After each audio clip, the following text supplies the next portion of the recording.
Bonjour à toutes et à tous et bon réveil matinal. Bienvenue sur Info Hebdo de cette semaine.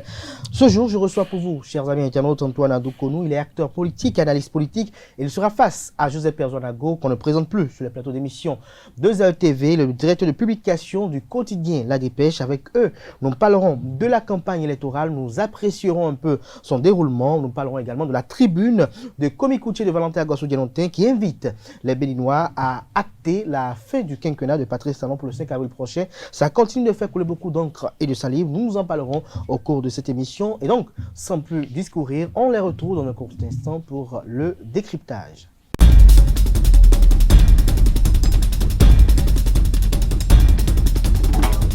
Le décryptage, comme je l'ai annoncé à l'entame de cette émission, c'est avec vous, Joseph Perzonago. Bonjour. Bonjour, cher confrère. Merci d'avoir accepté l'invitation et merci de toujours répondre à nos invitations. C'est un devoir.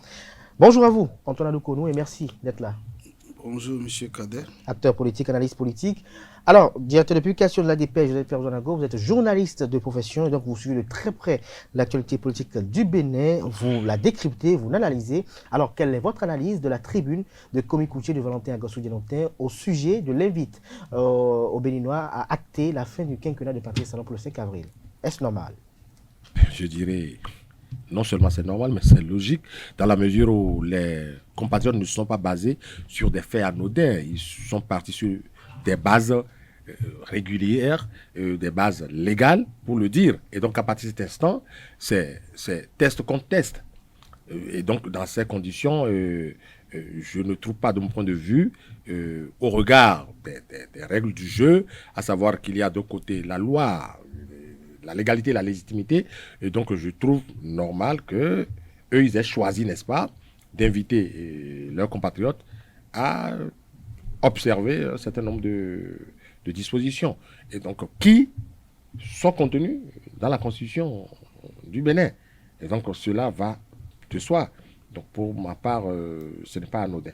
Pour votre part, ce n'est pas anodin. Alors, Antoine Adoukonou invite à l'endroit des Béninois que le mandat du président Patrice Talon prend fin le 5 avril. Est-ce encore un débat d'actualité? Oui, en principe, ça ne doit pas être un débat d'actualité parce que le débat a été très agité.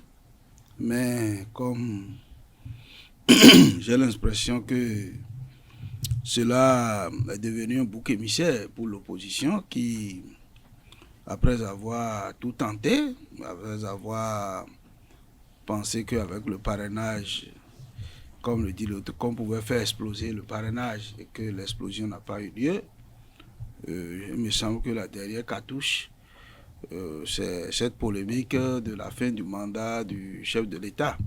C'est pourquoi c'est revenu en force sur cette tribune-là.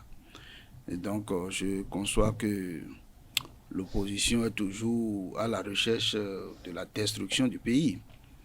Mais à y voir, je crois que, en réalité, le débat ne devait pas se poser parce que c'est la Constitution.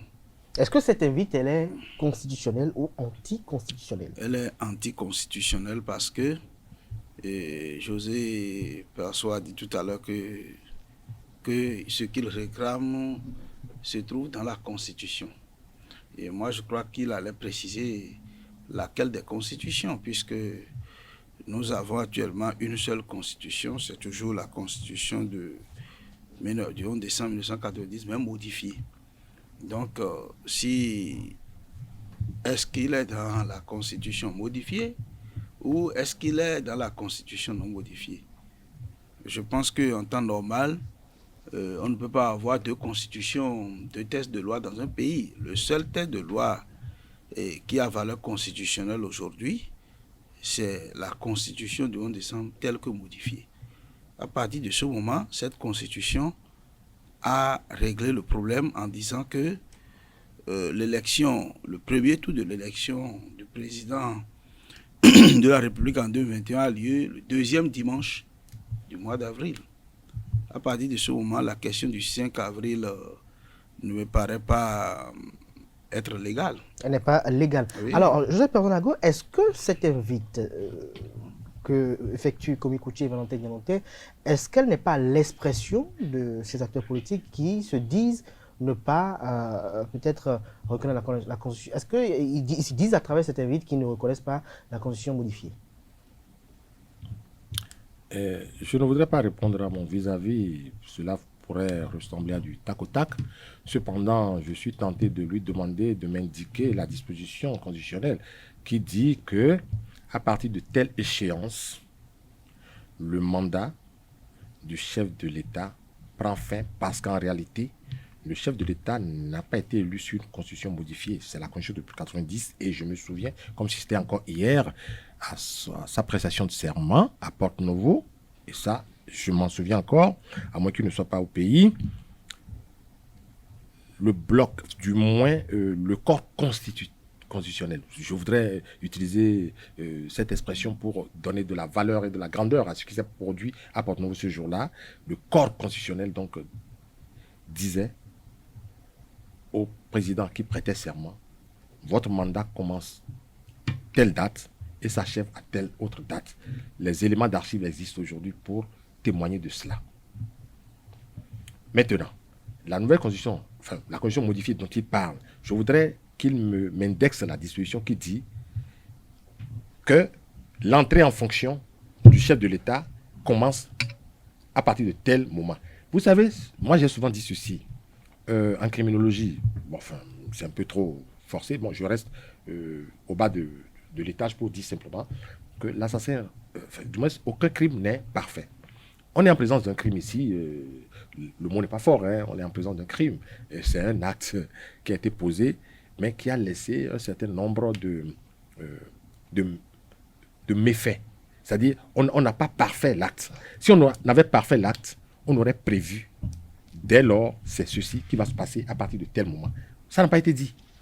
Il a beau notifier tout à l'heure que le test dit ceci, mais le test n'a jamais dit que la prestation de serment qui a été observée à Porto-Novo a été, c'est-à-dire prend fin à partir de tel délai. En fait, la constitution modifiée, si on devrait rester dans un jeu plus ou moins logique, devrait plutôt être actée pour mais avant de la prochaine élection avant de revenir à Joseph Personnago, j'ai bien envie de vous poser une question. Avant de revenir à Antoine Adoukono, j'allais dire, j'ai bien envie de vous poser une question. Dites-moi, Joseph Personnago, est-ce que lorsqu'ils font cet invite que le 5 avril, Patrice Talon doit finir, alors que parmi eux, il y en a parmi eux qui ont déposé des dossiers pour une élection le 11 avril, est-ce qu'il n'y a pas une incohérence à un niveau donné? Parce que lorsque vous dites que Patrice Talon va partir le 5 avril, forcément, comment le pays sera géré? Qui sera le chef de l'État pendant ce moment? Vous savez, ceux qui ont postulé ou qui ont déposé leur dossier de candidature ont voulu éviter une polémique que la mouvance a toujours agitée et qui est devenue une sorte de refuge pour le pouvoir en place. Il s'agit de quoi en réalité? On a accusé l'opposition de n'avoir pas accepté de prendre part aux élections législatives. Pourtant, ce n'est pas le cas. Voilà aux encablures de l'élection présidentielle, l'opposition, une partie de l'opposition a voulu prendre part aux élections, malgré qu'elle ait dénoncé. Et ça, il faut bien pouvoir comprendre les choses. L'opposition a dénoncé les tests, a dénoncé les dispositions. Et ces mêmes membres de l'opposition se sont dit, mais si nous nous contentons de dénoncer et que nous ne prenons pas part à cette affaire-là, il nous sera opposé notre volonté de ne pas y aller. Et ils l'ont manifesté. Et on leur reproche aujourd'hui d'avoir pris part. Mais avant, on leur disait qu'ils n'ont pas pris part, ils ont refusé. Ils ont dit aujourd'hui, nous allons prendre part. Ils se sont efforcés de prendre part, on les a éliminés. Ils ont payé la caution, par exemple. Les 50 millions ont été payés par certains. Ils ont demandé le parrainage à l'appui des exploits d'huissiers qui témoignent de ce qu'ils ont tout fait pour mais au niveau du parrainage, c'est vrai que le débat n'est pas à ce niveau, oui, mais au niveau du parrainage, on a vu qu'il n'y avait pas une convergence de vision à ce niveau, puisqu'il y a d'autres qui disent que même si on le donne, on va le prendre. Mais attendez, c'est un faux débat, cher confrère, c'est un faux débat que de dire... Écoutez, on ne va pas faire le débat autour, mais Père Jean Lago, j'ai bien envie de vous poser une question avant de revenir à Antoine. Oui. Mais lorsque on parle de parrainage et que dans la même formation politique, je prends par exemple le cas des démocrates, oui. Le président dit si on ne le donne, on ne le prendra pas. Très bien. Que Irénée Agossa a été suspendu de la formation politique parce qu'il serait allé acquérir le parrainage et que dans le même temps, la candidate, elle entreprend les démarches pour aller prendre le parrainage. Oui. Est-ce qu'il n'y a pas du deux poids, deux mesures? Est-ce qu'il n'y a pas un problème de cohérence?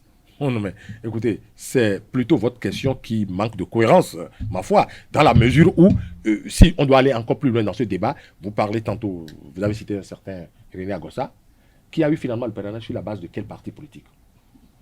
Sur la base de quoi il a eu le parrainage? Mais alors, ne disons pas quelque chose et son contraire. C'est-à-dire, le président de la République a fait des déclarations, le président de la République du Bénin sortant a dit « je ne serai plus candidat ». Il est candidat. Et donc, il y a cohérence, n'est-ce pas? La Constitution le permet. Antoine Adoukono. La Constitution aussi permet que l'on dise « ça ne me plaît pas cette affaire ». Et puis, dans les faits, de façon légale ou régulière, on puisse y participer. La Constitution l'interdit aussi.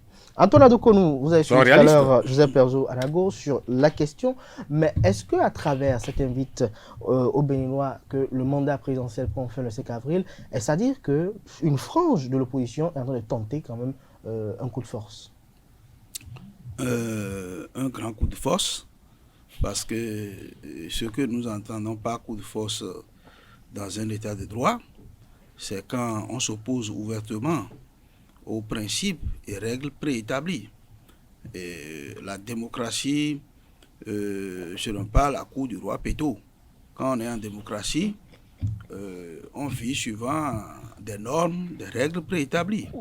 Et donc, quand il y a une constitution qui dit que l'élection du président de la République a lieu le deuxième dimanche du mois d'avril, et que cette même constitution dit que le mandat du président qui est là prend fin à l'entrée en fonction du nouveau président élu, et que on vient dire aux gens que le 5 avril à minuit que c'est fini, vous voyez que c'est vraiment un coup de force. Est-ce que les Béninois ont besoin de ce message aujourd'hui? Ils n'en ont pas besoin, puisque du 5 avril au 11 avril, il n'y a que 5 jours. L'opposition aurait fait mieux de s'apprêter pour faire partie à travers les urnes, le président Talon, le 11 avril, il n'y a que 5 jours. Nous ne pouvons pas, en voulant rattraper 5 jours, courir le risque de mettre le pays à feu et à sang. C'est de ça la question. Entre celui qui veut discuter 5 jours pour pouvoir plonger tout le pays dans le noir, et celui qui dit, bon, on laisse les 5 jours et le pays vit en paix, qui a raison? C'est ça la question. Au fait, c'est un plan machiavélique qui est organisé, mais malheureusement, nos aïeux sont aux aguets. Déjà, la chef d'orchestre a été dévoilée et elle fait déjà ses aveux. Je pense que on verra la suite. C'est sûr que ils ont un plan de destruction. Ce que moi je regrette dans l'opposition aujourd'hui, il y a absence de débat d'idées. Il y a absence de débat d'idées. J'aurais préféré que l'opposition me démontre ou dire, voilà, puisque en réalité, ce petit décalage est dû à la mise en œuvre des élections générales. J'aurais préféré que l'opposition me demande ou dire, oui, même si on veut mettre en œuvre les élections générales, voici des dates précises qui permettent de mettre en œuvre les élections générales et de respecter le 6 avril. Si le débat se faisait dans ce sens, on pouvait comprendre encore un peu une certaine négligence qui aurait été faite au niveau de l'Assemblée nationale. D'accord? Mais on ne fait pas le débat comme ça. On fait le débat dans la pagaille, moi je dirais. Dans la pagaille. Si on accepte le principe des élections générales qui démarrent en 2026, M. Perso, donnez-moi des dates qui permettent de tout finir, puisque accepter que le président en exercice finit son mandat, ça veut dire que quelqu'un d'autre prête serment le 6 avril, comme prévu avant là. Accepter cela, c'est dire que les élections en 2026, le 6 avril aussi, on aurait tout terminé.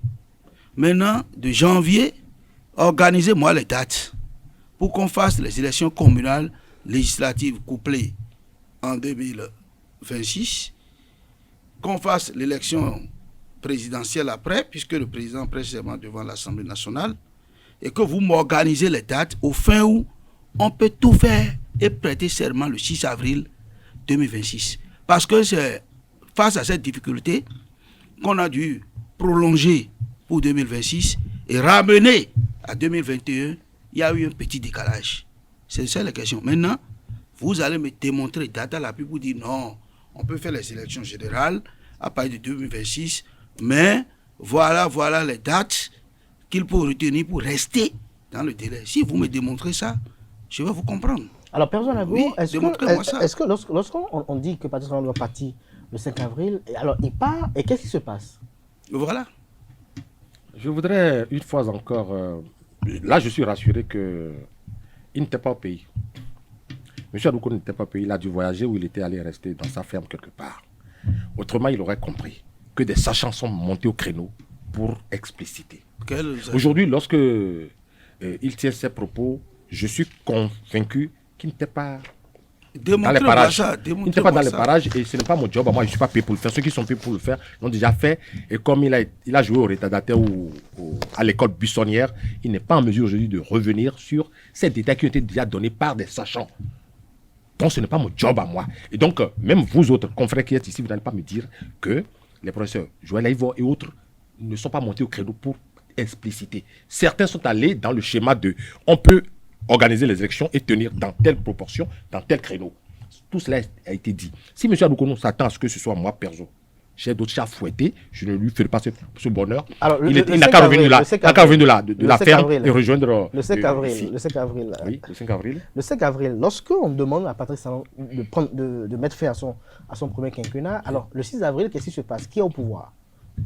Non, mais écoutez, alors que les Béninois s'apprêtent déjà à se rendre aux urnes le 11 avril. Très bien. Vous savez, chers confrères, je ne suis pas partisan de ceux qui adhèrent à des situations créées de toutes pièces et qui se disent en même temps qu'advienne que pourra. Non, moi je ne suis pas partisan de cela et je ne voudrais pas non plus vous voir dans ce schéma. Laissons les politiques dans ces quadratures du cercle. Parce que c'est quoi en fait le problème? Vous savez, lorsqu'on crée soi-même des situations conflictuelles, chrysogènes, et que l'on se met à demander aux autres, si tu étais à ma place, tu ferais quoi? Là, ça dénote d'une certaine malhonnêteté intellectuelle. À chaque étape, lorsque les politiques veulent aller sur un terrain, ils se trouvent toujours dans ce même pays des gens, des sachants, pour leur dire attention, ils tirent la sonnette d'alarme. Mais on fait fi de tout ça, on va poser l'acte. Et quand on se retrouve en difficulté, et c'est ce que vous tentez de me dire, chers confrères, me dit bon, mais à telle échéance, qui sera au pouvoir? Mais qui a créé la situation? Je vous pose la même question. Ce n'est pas mon job, mais je vous pose la même question. Si vous arrivez à me dire qui a créé cette situation, vous allez trouver la réponse de qui sera au pouvoir après le 5. Mais justement, je reste toujours avec vous, Joseph Perzo Nago. Le 11 avril, les Béninois se rendront aux urnes pour élire Patrice Talon. Antoine Adoukono l'a dit tout à l'heure, si l'opposition, cette frange de l'opposition, puisqu'il y a également l'opposition qui est représentée à travers deux duos pour la présidentielle prochaine, si l'opposition, cette frange de l'opposition, j'allais dire, veut faire partie Patrice Talon du pouvoir, est-ce n'est pas mener un combat à travers les urnes, un combat légal, constitutionnel? Écoutez, vous n'allez pas me prendre à ce piège, parce que c'est un débat qui n'est pas consistant. Si je dois me mettre à dire est-ce que l'opposition ne devrait pas aller dans les urnes pour combattre tel et autre, le débat n'est même pas là de mon point de vue, dans la mesure où on ne nous invite pas à aller revisiter l'histoire d'il y a 100 ans. On nous invite simplement à revisiter l'histoire d'il y a quelques semaines, il y a quelques mois en arrière. Mais pourquoi ne faisons pas cet effort pour aller constater qu'il y a quelques semaines en arrière, il y a quelques mois en arrière, des gens ont joué des pieds et des mains pour aller aux élections législatives. Ils en ont été empêchés. Pourquoi on fait semblant de ne pas savoir qui s'est posé des actes du genre? Pourquoi on fait semblant de ne pas aussi reconnaître qu'il y a quelques semaines en arrière, des gens ont fait des pieds et des mains pour aller postuler à l'élection présidentielle, en ont été empêchés? Pourquoi on fait semblant de ne pas savoir que ça s'est produit ici dans ce Bénin? Et aujourd'hui, on se demande, on va aux élections le 11 avril, et qu'est-ce qui va se passer ensuite? Mais je dis ceci, moi je suis là, je suis un analyste, j'observe, je suis au sein de la population, et je ne peux que révéler ce que je vois. Je ne suis pas là pour expliciter l'humeur des politiques. Ceux qui savent le faire, j'en ai quelqu'un en face de moi, c'est un acteur politique, et donc eux, ils sont payés pour mélanger et faire du méli-mélo. Moi, je suis un pragmatique, je fonctionne sur les faits. Je fais du factuel. Ce que j'observe, c'est ce que je dis. Et on ne peut pas m'empêcher de le dire. Par contre, on peut permettre à ceux qui trouvent du noir à la place du blanc, du bleu, ainsi de suite, de le faire. Et c'est leur droit le plus absolu. Et je suis là d'ailleurs pour les aider à le dire. Antoine Adoukono, est-ce que vous pensez que le scrutin n'est pas inclusif, comme le soupçonne Père Zonago? Je vais d'abord dire que aujourd'hui, si on parle de scrutin non inclusif, c'est parce que j'ai l'impression que pour que le scrutin soit inclusif, il faut forcément que les démocrates, je dirais la branche Yahi, Kouché, Consort soient présents. Dès que les autres sont présents, même si tout le reste est absent, l'élection sera inclusive. Au fait, le débat, c'est ce que je vois, puisque nous avons quand même des partis de l'opposition. Nous avons la FCBE qui est un parti d'opposition ayant rempli les formalités comme telles. Nous avons le duo Korwe-Akossa qui, dans leur langage, se dit toujours être des opposants. Maintenant, je prends par exemple les démocrates dont on parle. Est-ce qu'aujourd'hui, en tout cas moi, en ce qui me concerne, je ne dirais pas qu'on a exclu les démocrates. Vous savez pourquoi? Les démocrates sont nés quand? Et dites-moi, après leur naissance, quelle a été l'élection auquel elles ont été exclues? Elles sont nées et il y a eu seulement une seule élection qui est celle que nous faisons là, la présidentielle qui est arrivée. Et en principe, on ne peut pas parler de leur exclusion parce que cette élection, en fait, est conditionnée par d'autres élections antérieures à la naissance des démocrates. L'élection présidentielle aujourd'hui est une élection conditionnée par d'autres élections, puisque nous sommes dans le principe des parrainages d'élus. Ça veut dire que pour aller à une élection présidentielle, en principe, vous auriez dû être à une élection où vous avez déjà les parrains. Élection législative ou communale pour avoir... Mais est-ce que... Donc, vous avez dit que les démocrates sont venus après ces élections. Donc, en temps normal, les démocrates doivent en principe attendre leur tour après que ces élections d'élus arrivent. Le reste, c'est que on peut tenter d'avoir quelques parrains et lorsqu'on ne l'a pas, on prend acte. On prend acte pour dire, bon, en fait, je suis né après que les élections consacrant le principe du parrainage sont passées. Donc, j'attends mon tour pour que lorsqu'il y aura élection législative, élection communale et municipale, je puisse avoir moi-même mes parrains pour me préparer à une élection présidentielle. C'est pourquoi quand on parle de l'exclusion par rapport aux démocrates, ça m'étonne. Donc, ils sont nés après tout, donc ils doivent se patienter, puisqu'ils le disent, ils n'ont pas besoin de parrain des autres. Lorsque vous êtes égoïste et aussi ronflard, vous devez donc attendre à ce que la bataille qui consacre le parrainage arrive et que vous démontrez de quoi vous êtes capable pour avoir votre propre parrain. Mais on est égoïste, on est ronflard, on est suffisant, et en même temps, on accuse les gens de ne pas leur donner le parrainage. Si moi je suis un parrain, je ne peux jamais donner de parrainage aux démocrates, compte tenu du langage qu'ils ont même là. Moi, je ne peux pas devenir député, mais et donner mon parrainage à un arrogant. On vous aura compris. C'est ça. Donc, on n'a pas exclu les démocrates. Les démocrates sont nés après les élections consacrant le parrainage. Merci pour cette précision que vous avez donnée. C'était votre avis. Père Zonago également a donné son avis par rapport à cette tribune. Mais le peuple béninois assiste depuis quelques jours à une campagne électorale qui se déroule sur toute l'étendue du territoire national. Laquelle campagne est menée par... pour ne pas dire animé par trois duos, Patrice Talon, Mariam Chabitalata Zime, Irénée Agossa, Corentin Korwe et Alassane Sondjimba et Paul Rompé. Joseph Père Zonago, vous avez suivi de très près cette actualité politique, le chef de l'État qui parcourt encore monts et vallées pour aller conquérir l'électorat. Vous suivez également Alassane Djima également, qui parcourt également le pays pour annoncer la bonne nouvelle et inviter les populations à inverser la tendance. Et René Agossa dans la même danse. Est-ce que, selon vous, la campagne électorale se déroule convenablement? Merci, cher confrère, mais si vous me prenez comme ça va me gêner un peu aux entournures, dans la mesure où vous aviez évoqué tout à l'heure le chef de l'État qui était en campagne.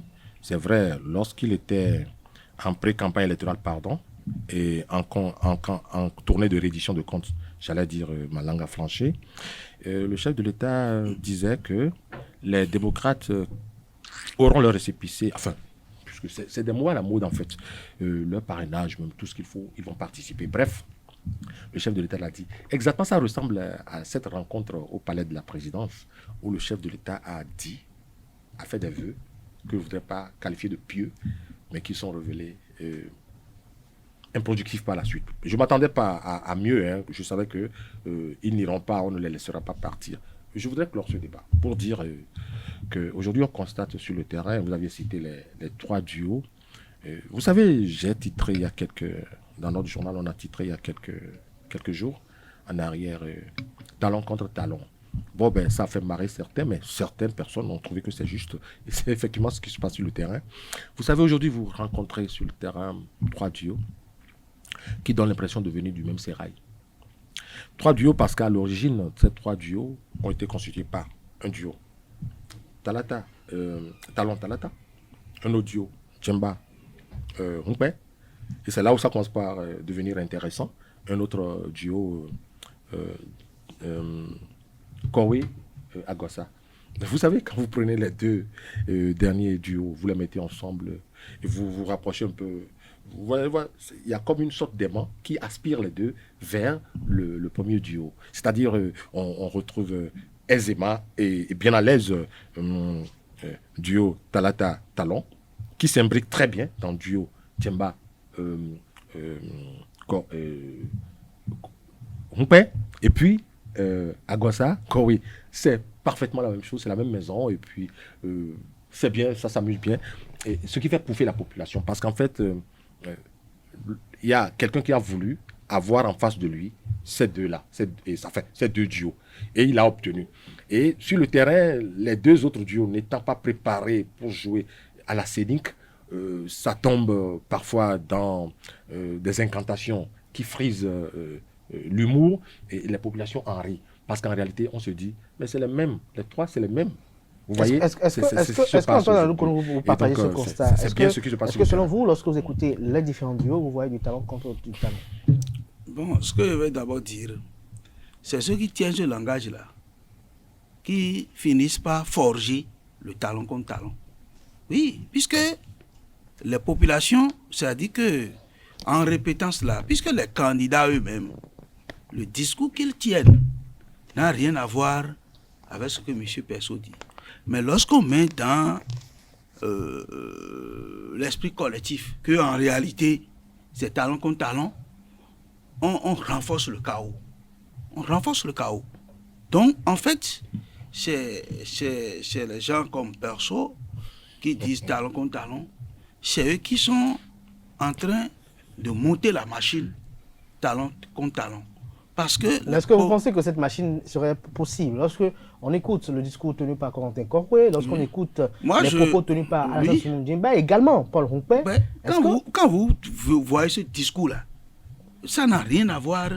Moi, je suis un coordonnateur de campagne dans ma zone. Et je sais que moi, je ne travaille pas dans l'esprit que c'est un match amical. Un match dans lequel il y a un trophée à prendre ne saurait être un match amical. Lorsque, je vais demander à M. Perso, vous devez revoir votre discours. Lorsque quelqu'un rentre dans l'une et il vote Djemba, est-ce que, par la magie des choses, ça se transforme en talon talata dans l'une? C'est ça la question.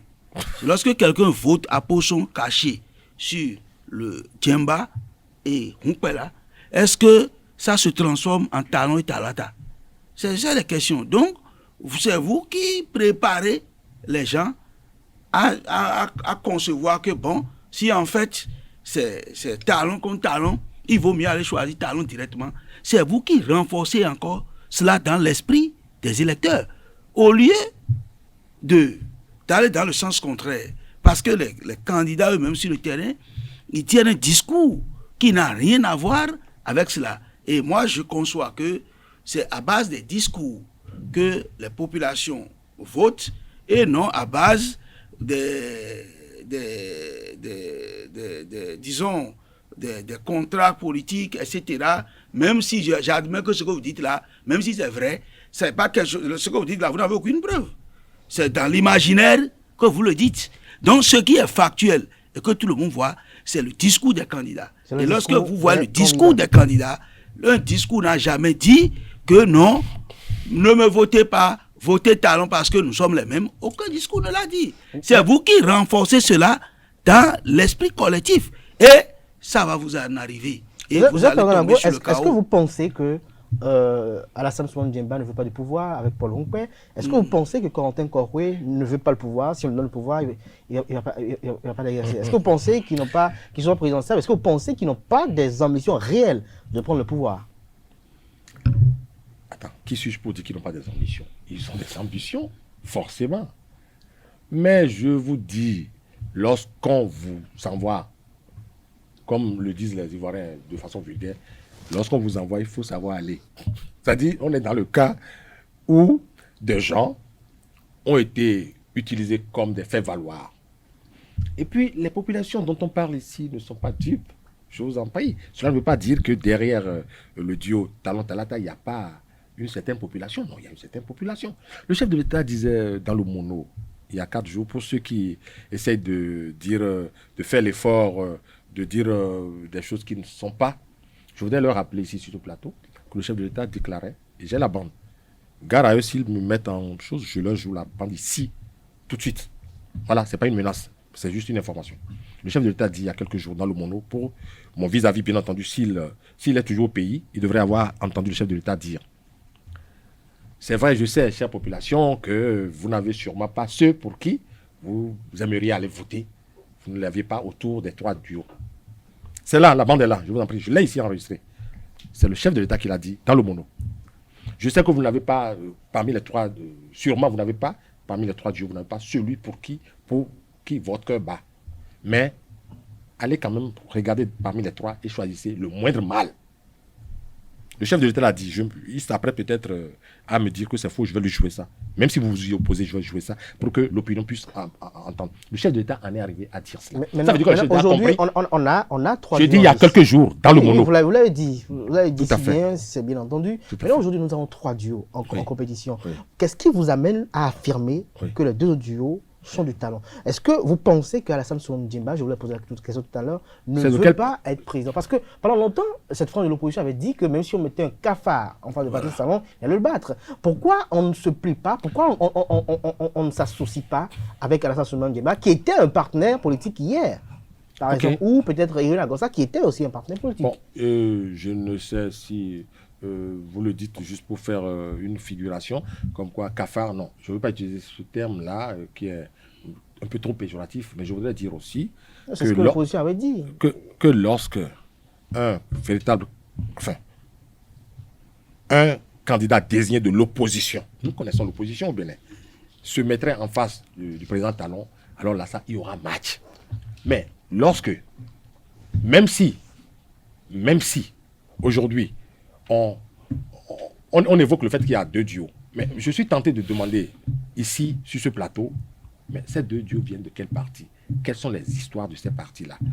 Première question. Deuxième question, deuxième interrogation, parce que je vais m'interroger. Je vais m'interroger pour dire, il y a 2 duos. Je vais vous laisser les 2 duos viennent de quel parti politique? Poursuivre, hein. Mais lorsque vous trouvez que ces duos sont des duos par défaut, par exemple, est-ce que vous ne voyez pas que ceux qui voulaient déposer les dossiers aussi au niveau de la Commission électorale nationale autonome étaient des candidats aussi par défaut, lorsqu'on sait que Sébastien Djemba, par exemple, aurait toujours eu l'envie d'être candidat, Komi Koutié n'a pas caché ses envies d'être candidat à la présidentielle. Si ceux-là aussi étaient au pays, les autres n'allaient pas se présenter. Alors pourquoi aujourd'hui on les a forcés à ne pas être au pays?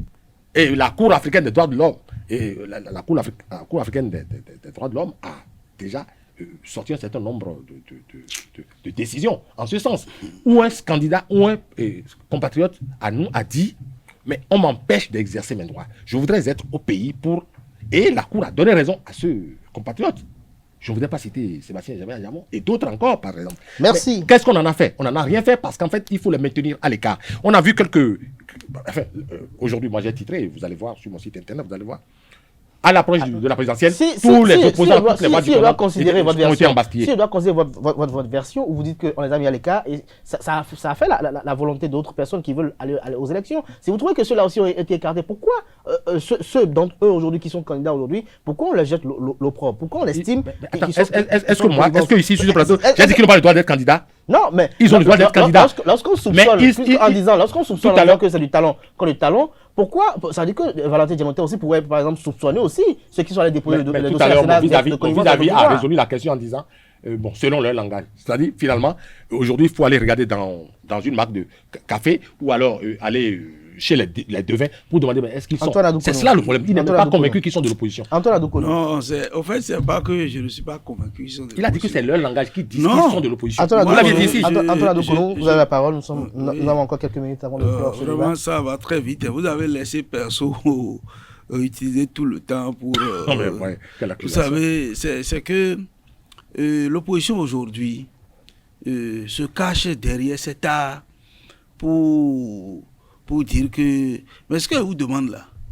C'est pas à moi, il faut demander. Oui, parce que aujourd'hui, si Yahi dit, j'apporte mon soutien à Djemba, vous pensez que ça ne va pas changer quelque chose? Si aujourd'hui, Sébastien Djavon, comme un coutier, disent, oui, mes frères, bon, voilà, nous, on n'a pas pu avoir le sésame, voilà nos frères qui l'ont, avançons pour voir ce que ça va donner. Vous pensez que ça ne va pas changer la donne? Pourquoi ils n'ont pas dit? Mais c'est pour vous dire qu'en fait, c'est leur calcul politique au niveau de l'opposition qui fait leur échec. Parce que lorsque nous sommes dans un jeu, et il faut toujours voir le comportement de l'adversaire pour se positionner. Il ne faut pas prédisposer ses positions. Les positions de l'opposition, c'est que, voilà, c'est le camp Yahi qui doit aller aux élections avant qu'on ne dise qu'il y a opposition, qui est allé aux élections. Lorsque on se fixe cette position dans un jeu qui est dynamique, le risque qu'on perde est fort. Puisque les autres ont dit, nous sommes de l'opposition. Ils ont dit. Voilà. Ils ont dit. C'est pas qu'ils ont dit. La FCB est un parti de l'opposition. Et ils ont dit dans ce pays, merci à Kader de rappeler, que même si c'est un cafard qu'on met devant Yahi, qu'on va devant Talon, qu'on va battre Talon. Cela suppose en réalité que, quel que soit le jeu qui va se faire, on est conscient que Talon ne sera pas le seul candidat. Il va toujours avoir quelqu'un avec lui. Que la personne vienne de sa main ou d'une autre main, nous, on va se rallier à celui-là pour le battre. Moi, j'étais sur un plateau de Gold TV et un opposant a fait ce développement parmi nous, devant moi. D'accord? Maintenant, nous vous y voilà, il y a au moins 2 cafards. Et on ne vous voit plus s'associer à ces cafards. On vous voit développer des théories de destruction du pays. Et vous n'avez rien à vous reprocher. On se dit que non. La stratégie que l'opposition utilise depuis 2019, là, les stratégies qui sont de nature à ne pas rester dans le principe des règles, à ne pas rester dans le principe de la paix, et à rester dans le principe de la terre brûlée, ces principes ne marchent pas. Parce que les populations ont compris finalement qu'en fait, qu'ils n'en ont pour rien. Puisque c'est quand les hommes politiques, quand ils font leur accord, et que c'est bien pour eux, est-ce que les populations sont là? Lorsque Yahi et Talon étaient bien, et que tout allait bien, et que Yahi signait le PVI sans arrière-pensée, et que tout était rose, est-ce que les populations étaient là? C'est quand ça a commencé en 2012 par péter qu'on en est là. Donc, lorsque les politiques font leur contrat et que ça marche très bien, le peuple n'est pas là. Donc, le peuple a compris que également, ils ne seront pas là pour en faire les frais lorsqu'ils ont des désaccords. Donc, comprenez que c'est les stratégies qu'adopte l'opposition qui fait qu'elle est toujours à la traîne. Elle n'est pas prête à s'unir. Ils sont divisés, visiblement, et après, ils s'en prennent à l'autre. Est-ce que Yahi, quand Yahi était au pouvoir, nous, on était dans l'opposition. Pourquoi ils ne sont pas arrivés à nous percer, à créer jusqu'à ce qu'on a pris le pouvoir. C'est ça la question. Il faut pas toujours mettre le tort à 100% sur les autres. Reconnaissez que à l'intérieur de l'opposition même, qu'il y a des faiblesses. Moi, je serai à la place de Yahi, je vais surprendre le peuple.